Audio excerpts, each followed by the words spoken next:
Welcome to Implausible Nature, home of competitive Black Templars gameplay. So on today's video, we are going to talk about the Index Astartes Black Templar PDF article that Games Workshop released following or leading up to the release of Codex Space Marines. This is a document that the first page of it, you'll see a gigantic wall of text. Basically, what all that says is this completely replaces Faith and Fury. We're not allowed to use anything in Faith and Fury anymore. We are to use this document and Codex Space Marines. It also states that they haven't changed any rules from the way that they were, like stratagems and litanies and things like that, but they have brought them up to date and in line with the rest of Codex Space Marine and categorized things and made all the changes so that everything matches up evenly with Codex Space Marines. So the first section is going to be on page 2, and it's going to be stratagems. Now, before we get into the stratagems, I do want to make a note that the rules not include our Knights of Sigismund super doctrine. It is my belief, as well as one of my contacts' belief in Games Workshop, that this is simply an oversight, though we cannot guarantee that. We may see an update in the future with that being added in, hopefully with some adjustments to it, but just note, you did not see this incorrectly. The Knights of Sigismund rules are not included in that, so we do not gain any extra bonuses in the detachment while we are in Assault Doctrine for the time being. Alright, so for our stratagems, we have all of our 8 stratagems, as you can see there, and the main ones that are going to be, they're basically reclassified into the differing stratagem sections. With the new codex, there's battle tactics, there is epic deeds, strategic ploy, as well as the requisition stratagems. So they're reclassified, but the main ones that got changed are basically just wording. So for example, Devout Push. This included the FAQ latest facts in 8th edition to include that this unit can be selected even if it's not within the engagement range of enemy units until the end of the phase. So they're just clarifying how to use it, what is eligible for a target, and updating it to the 9th edition verbiage. You also see that with Vicious Riposte, allowing it to continue to make rolls on it despite having AP reducing your armor value to 0. So you can still do that. But other than that, there isn't a whole lot of changes to the stratagems themselves in function, other than one notation on the splitting of the Emperor's Will. It does say with definitive, without any doubt, that you can shoot pistols and separately declare a charge after advancing without firing your pistols. So there has been some arguments about that.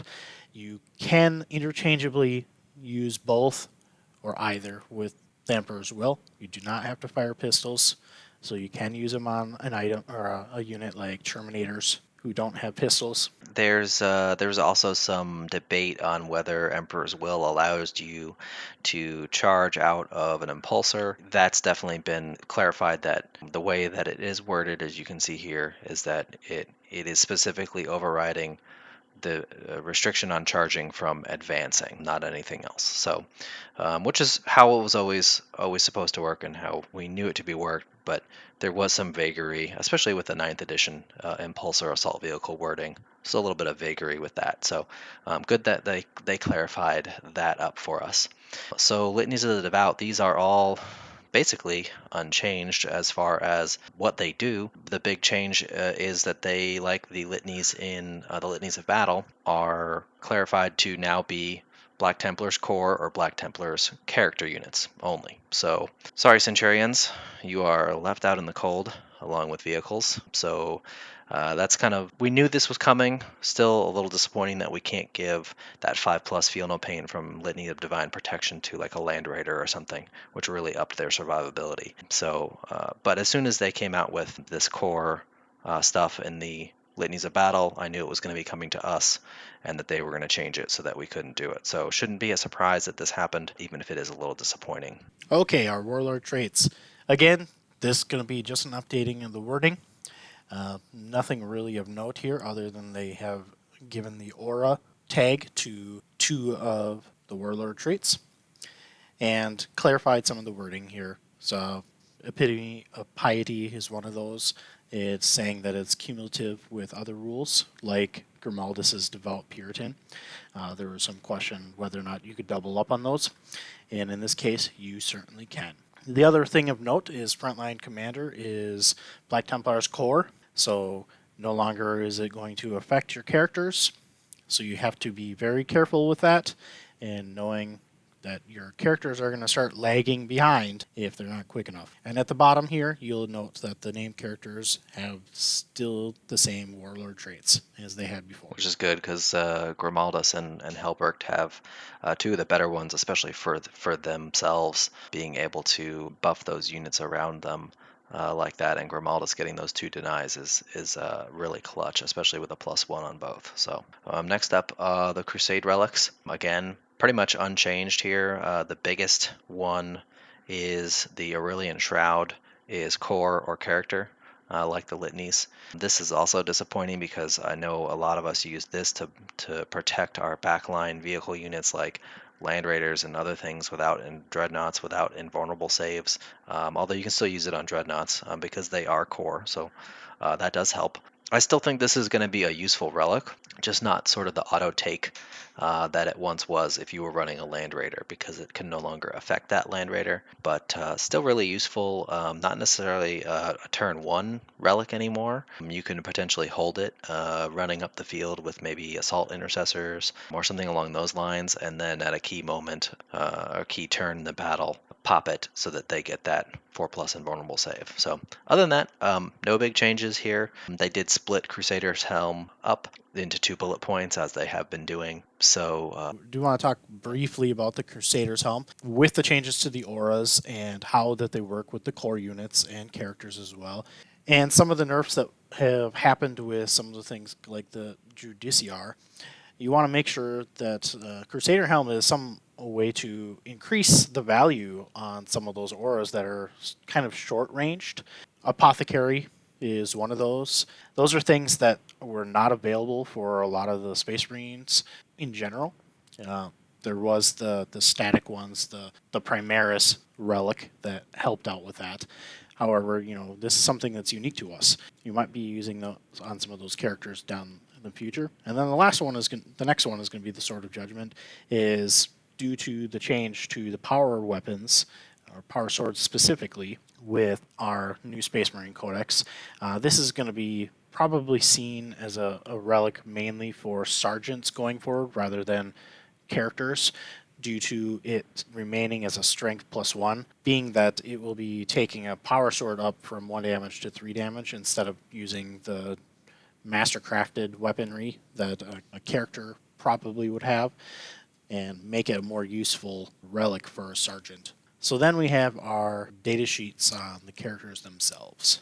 So we've got the High Marshal. He did receive some changes. He got the new Chapter Master rule, which, if you don't know, is changed from being a full 6-inch reroll aura of reroll all your hits to now you select one core or character unit within 6 inches of the model, and then until the start of your next command phase, you get the full reroll on that model. And he does still have the Rights of Battle, so everybody that is core will still get the reroll hits of 1 all the time. This just brings him in line with the other Chapter Master upgrade that you can do for your generic captains. His Crusade of Wrath is also core, so core only, so no characters, but your core units, which is most of our units, will still get to add that +1 strength. They did also buff his Sword of the High Marshals. It went from +1 to +2 to I guess account for the fact that he used to get his own Crusade of Wrath buff, and then they changed it from D3 to flat 2 damage. So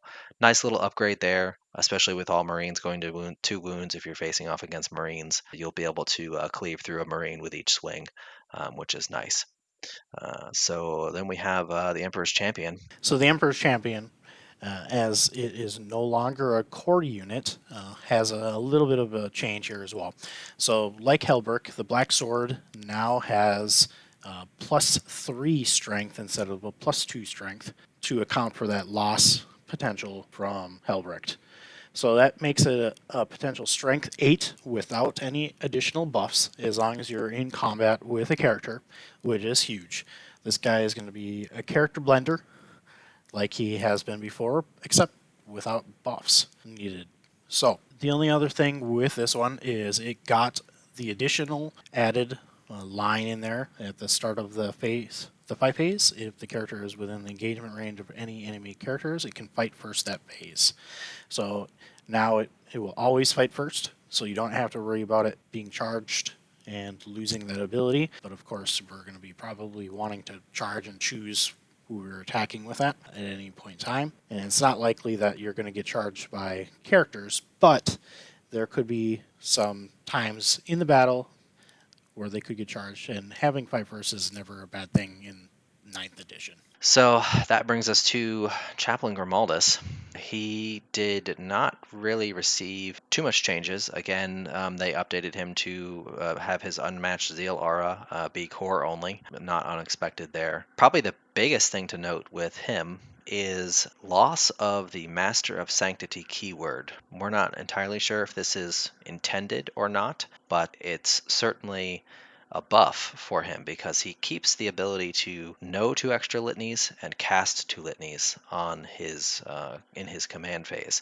So that would mean that you can have Grimaldus and a generic Master of Sanctity in the same list and cast 4 litanies from 2 chaplains a turn, which is pretty powerful and pretty awesome. So I'm hoping that was an intended change because that really gives us sort of an edge with chaplains, which kind of makes sense. And from a fluff standpoint, I mean, Grimaldus is not a Master of Sanctity. That was not his. He's the Reclusiarch. There actually is a named Master of Sanctity, Theoderic, I think is his name, that we see in one of the novels, Eternal Crusader, I believe. So it actually makes sense from a fluff standpoint that he's not the Master of Sanctity.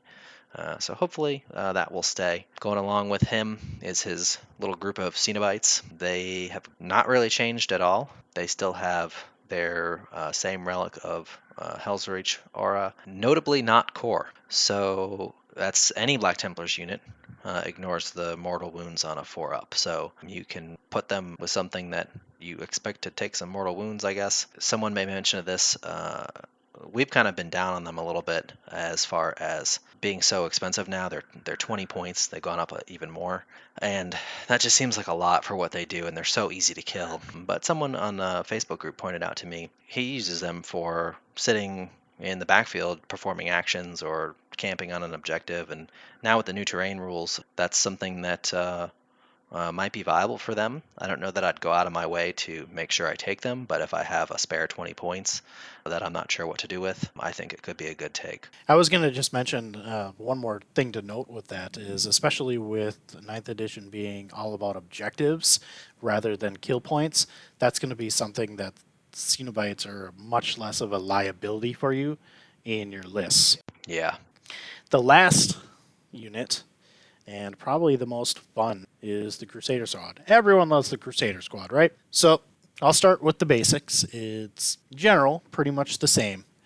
We did get the 2 wounds with the initiate change that all other Space Marines are getting, so that is new. We also did get the Astartes Chainsword, but one of the most important things, and makes them somewhat back into the conversation again, is the addition of the ability Blind Grenades.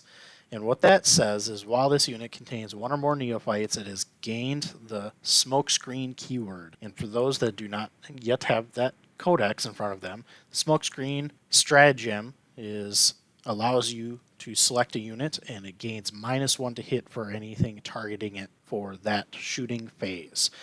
It does not preclude them from also shooting, so that's another great thing. So you can still shoot with that unit and get the benefit of being -1 to hit when being shot. So this ups their survivability dramatically with the inclusion of that extra wound. Notably, the neophytes stay at the 1 wound, as befits a neophyte. But when you compare it to a unit such as the Assault Intercessors, in combination with the smokescreen keyword, they are much, much more survivable. Now, they're a lot harder to hide, and obviously you do have blast to worry about. Yeah, if you're taking a big squad. Yeah, with a big squad. But there's nothing stating that you can't take a squad of 9 initiates and or sword brother and taking 1 neophyte to allow you to get that smokescreen ability. Yeah, and they're actually neophytes are now 0 to 10. There's no restriction. They used to be for every initiate you can have 1 neophyte, and that restriction's gone. They're just 0 to 10. Theoretically, you could have the 4 initiates, the sword brother, and 10 neophytes. I don't know why you'd do that, because I feel like they're still overpriced at 14 points each. But taking a couple for that smokescreen ability and maybe an ablative wound or two, I think is a good idea to up their durability to sit on an objective somewhere. They also have the Melt-A-Bombs keyword, which is another new keyword, again focused on a stratagem, which if you don't know, now when you're fighting a vehicle, one of your models can forgo its number of attacks for making a single attack roll against that vehicle, and if it hits, it deals 2d3 mortal wounds. And that's huge from 1 hit. You could deal, on average, you're going to deal 4 up to as many as 6 mortal wounds just from 1 to hit roll. So that's pretty awesome. That makes them dangerous to any kind of walkers or, other vehicles that are coming near. So yeah, I think they're definitely back in the conversation. I think if you're looking for a combat unit, that assault intercessors are going to be better because for 1 point more, you're getting an extra attack, which is really big. But for a unit that you want to sit on an objective and tank, I think Crusader squads can be good for that. Yeah, it's definitely a huge upgrade as far as their durability goes. You can buff them up dramatically with enough buffs to make them a combat, but taking a full size 20-man squad is very expensive, and you would, as Alex mentioned, is probably better off going with the assault intercessors. But it at least brings the Crusader squad back into relevance again, so that's a great news for us going forward. And the other thing to note with that on the Melt-A-Bombs is you can choose the person or the model that is using or foregoing their attacks. So if you have an extra neophyte, it's not going to do a whole lot of damage. Use that neophyte to throw that Melt-A-Bomb. It doesn't have to be that sword brother that traditionally has been the one that has to carry the grenade. The sergeant usually is the one that used to carry the Melt-A-Bomb or have the option to purchase it. So yeah, which is really key because neophytes they just have combat knives. They're not going to have that chainsword that has that AP -1, which is nice, or have to sack your sword brethren who probably has a power weapon. So definitely a great use of a neophyte in that circumstance. And they hit on the same 3+ that all other Marines do. So same chance of dealing that damage, which is great. It's been a long time since we've been able to talk about Crusader Squad with a glimmer of hope, so it's definitely Right. worthwhile, right? Yeah, it's nice to see them get something. So that about wraps it up for this video. Hope you guys enjoyed it. Hit that like button and subscribe so you can get notified on all of our content. And we'll see you next time.